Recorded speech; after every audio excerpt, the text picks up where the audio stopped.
অপূর্ব রায় ফিলোসফির একজন পুরনো মেম্বার একটি প্রশ্ন শেয়ার করেছে। সেই প্রশ্নটি আমি আপনার সঙ্গে শেয়ার করতে চাই। শুভঙ্কর বন্দ্যোপাধ্যায়, মধ্যমগ্রাম থেকে। অপূর্ব বাবু, গতকাল আমি একটি কাজ শেষে পার্ক সার্কাসের কাছ থেকে ফিরছিলাম। সিগন্যালে পুলিশ দাঁড় করালো এবং পেপার দেখতে চাইলো। আমি আমার বাইকের পেপার দেখালাম। এমতো অবস্থায় পাশ দিয়ে দুজন মুসলিম, পোশাক পরা, মাথায় টুপি, হেলমেট ছাড়া চলে গেল। আমি যখন সার্জেনকে বললাম যে স্যার, আপনি ওদের দাঁড় করালেন না কেন, সার্জেন আমাকে বলল আপনার হয়েছে তো আপনি আসতে পারেন। এই ব্যাপারটা আমাকে খুব ভাবালো যে মুসলিম বলেই কি ছাড় পেয়ে যাবে? মুসলিমরা কেন আইন মানে না? নাকি পুলিশ মুসলিমদের ভয় পায়?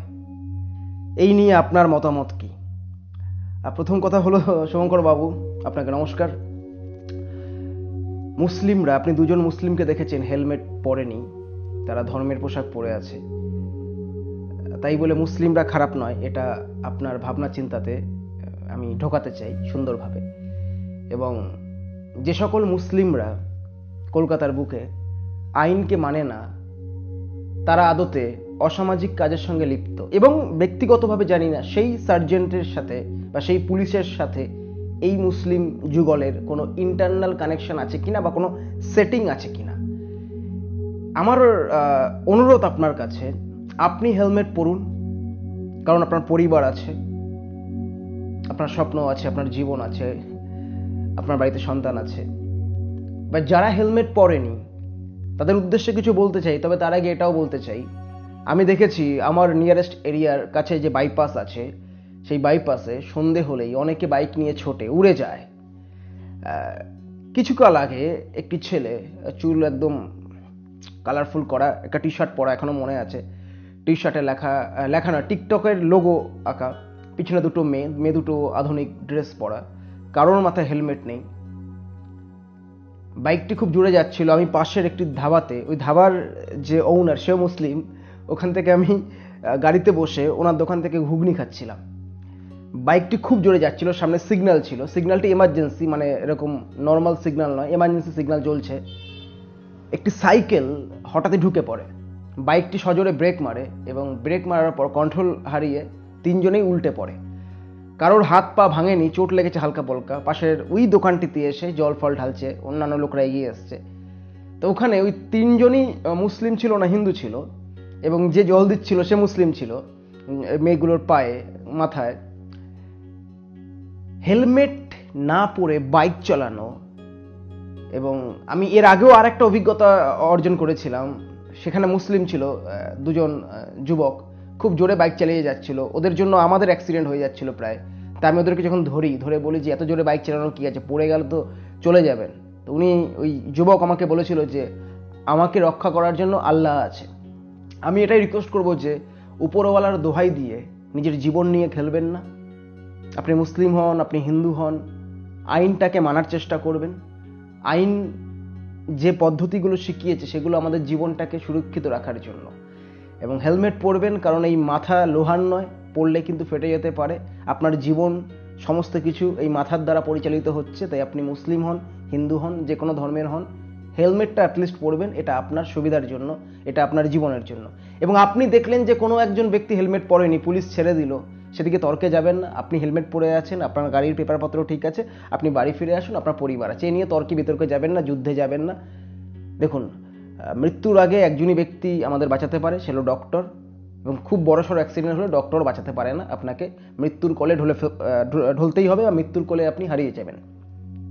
তবে এই অহেতুক অন্য মানুষ হেলমেট পরলো না, এই বিষয় নিয়ে হারাবেন না, এতে আপনি আপনার বর্তমান জীবন থেকে হারিয়ে যেতে পারেন। তাই রিকোয়েস্ট করব এই মুহূর্তে এই সোশ্যাল মিডিয়ার মাধ্যমে যে আপনি যদি মুসলিম হয়ে থাকেন অবশ্যই হেলমেট পরবেন, এটা আপনার সুরক্ষার জন্য। আপনি যদি হিন্দু হয়ে থাকেন অবশ্যই হেলমেট পরবেন, এটা আপনার সুরক্ষার জন্য।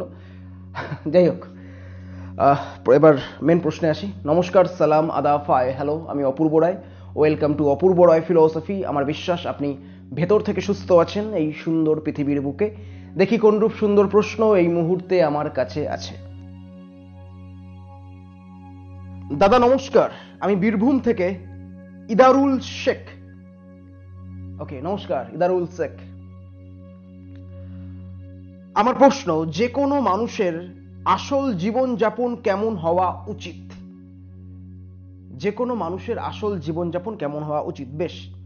আর নিজের মনকে কি করে নিয়ন্ত্রণে আনবো? আর একটা প্রশ্ন হলো, কি করে নিজেকে হ্যাপি রাখবো? বেশ, প্রথম প্রশ্নে আসি। বীরভূম ডিস্ট্রিক্ট থেকে ইদারুল শেখ। আসল জীবনযাপন কেমন হওয়া উচিত মানুষের?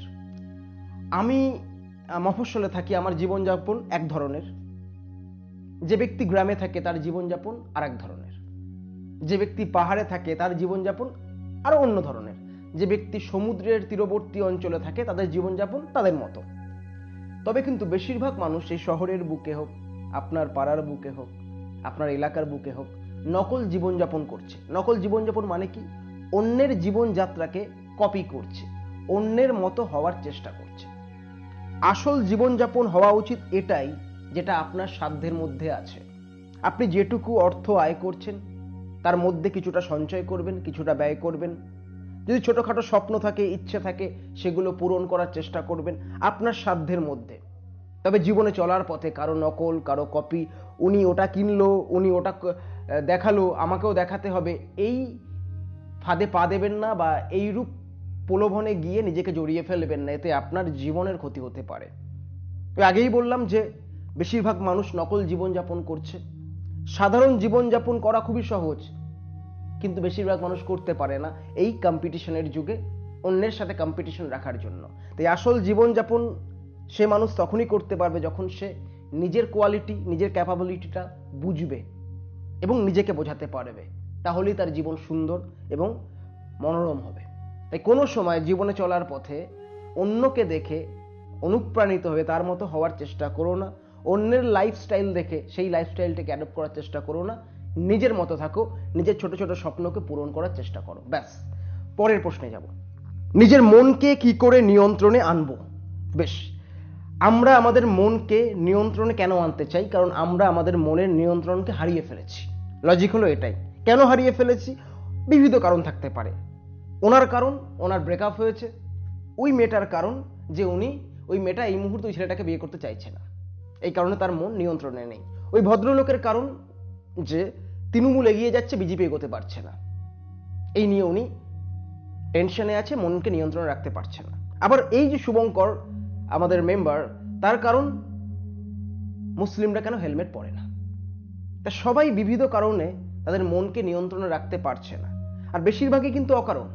তাই অকারণ কারণগুলোকে বাদ দিলে আমাদের মন অটোমেটিক্যালি নিয়ন্ত্রণে চলে আসবে। তবুও যদি না আসে, আমাদের মনকে ব্যস্ত রাখতে হবে সঠিক কাজে। আমরা রাখি না, আমরা ব্যস্ত রাখি নিজেকে অন্যের বিষয় নিয়ে, অন্যের ভাবনা নিয়ে, অহেতুক আনওয়ান্টেড ইউজলেস কোনো সাবজেক্টকে নিয়ে। ওগুলো যদি আমাদের এই ডিভাইসে সেভ থাকে, ডিভাইসে ভাইরাস ভরে যাবে, আর আমরা আমাদের মনকে নিয়ন্ত্রণে রাখতে পারবো না। আর মনকে নিয়ন্ত্রণে রাখতে পারবো না বলে আমরা আমাদের বর্তমান কাজে ফোকাস করতে পারবো না। বর্তমান কাজে ফোকাস করতে পারবো না বলে আমরা পিছিয়ে যাব। ধীরে ধীরে আমরা অসফলতার খাতায় নিজেদের নাম লেখাবো। তাই সফলতার খাতায় নাম লেখানোর জন্য আনওয়ান্টেড সাবজেক্টগুলোকে এই ডিভাইস থেকে ডিলিট করতে হবে এবং এই ডিভাইসকে ব্যস্ত রাখতে হবে সঠিক কাজে। বোঝাতে পারলাম? আশা করছি বুঝতে পেরেছ। পরের প্রশ্নে যাব। ইদারুল শেখের, কি করে নিজেকে হ্যাপি রাখবো? প্রথম কথা হলো যে, এক্সাম্পল কি হিসাবে দিই, এটি একটি দেশলাই, এটিতে আগুন জ্বলছে। এবারে এই আগুনটি যদি জ্বলতে থাকে আমার হাতের কাছে চলে আসবে, তাহলে কি করতে হবে? আমাকে আগুনটি নিভে ফেলতে হবে, নাহলে আমার হাতে ছ্যাঁকা লেগে যেত। সেরকমই মন কেন আনহ্যাপি আছে সেই কারণটিকে দূর করতে হবে, সেই কারণটিকে নিভিয়ে ফেলতে হবে। মন আনহ্যাপি হওয়ার জন্য বিবিধ কারণ থাকতে পারে, আর সেই কারণটাকে আমরা খুঁজি না, আমরা বুঝি না, আমরা শুধু আনহ্যাপি হয়ে বসে থাকি। তাই মন থেকে আনহ্যাপি নামক সফটওয়্যারটিকে ডিলিট করার জন্য সেই আনহ্যাপির উৎসটাকে খুঁজতে হবে ফার্স্ট, এবং সেকেন্ড হলো উৎসটাকে খোঁজার পর ওটাকে লজিক্যালি ডিলিট করতে হবে এই মাইন্ড থেকে।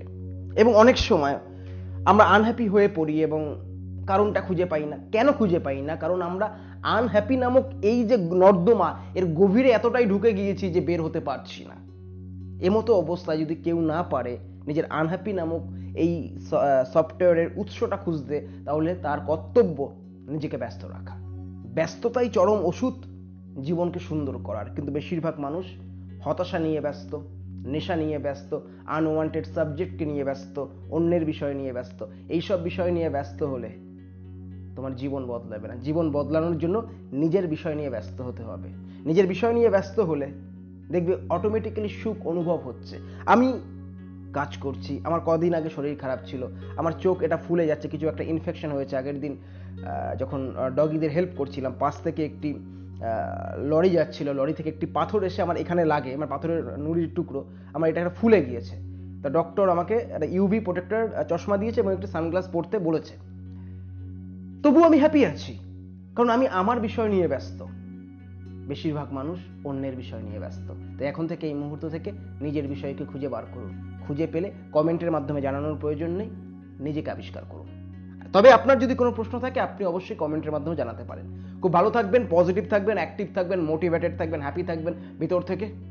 আজকের মতো আসছি, ততক্ষণ পর্যন্ত নিজের ভাবনা চিন্তার খেয়াল রাখবেন।